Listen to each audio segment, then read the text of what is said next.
Within those days, they understood miles per hour. When we come down and look at the navigator, it's in knots. Because he's doing his calculations. He's the educated one of the crew. Isn't that funny? Right, so you've got speed, artificial horizon, rate of climb, and so gyro compass, and so on. Okay? Yep. And those are standard out. This black lot over here is part of the automatic pilot called George. Why? I have no idea. I thought of you, George. Pardon? I thought of you. I wasn't around then. Standard compass in front. Right, ignition switches. First of all ignition switches on the bombers were caged, as these are.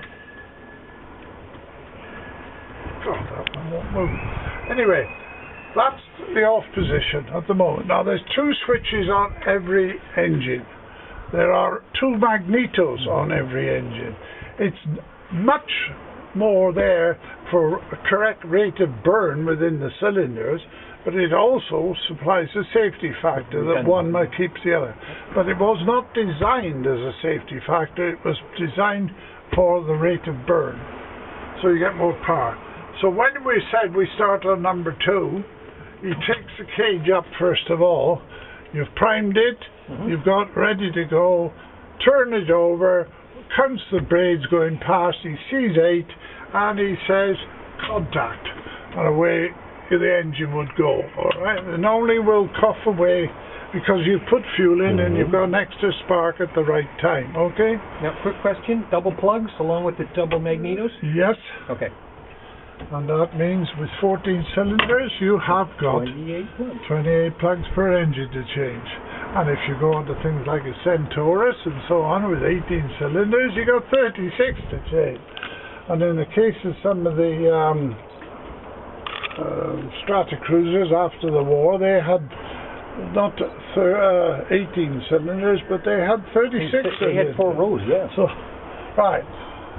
As I say, that's the ignition. Now, up here, you've got 1, 2, 3, 4 rev counters. Right? And down here, you've got 1, 2, 3, 4 boost gauges. Now, boost is the amount of supercharging. At 0 boost, that is atmospheric pressure. When you're ticking over, because it's sucking it in, and your supercharger is not really contributing, you will have a negative boost. It comes up to 0, and then as you're flying, you normally keep it in the positive range. And on takeoff, you can go up to about plus 10 or something like that. In American and Canadian aircraft, they're frequently in inches of mercury. Yes. But otherwise the same. Alright? You've got your undercarriage warning lights here. Standard type. 3 greens means that you're locked down and everything's alright. Then we come, gentlemen, to this. Now, I don't know if you know about pitch on the propeller. Right, well, those are your throttles, those are your pitch. So, when you take it off, first of all, you're back on the stops. The pilot puts his right hand on and lets off the brakes, and the throttles are pushed forward. The flight engineer is standing where you are, or I am, and he's got his hand on that, which he releases, and as they're going forward, the pair of them he's just following the pilot, alright? The pilot gets to full power, okay?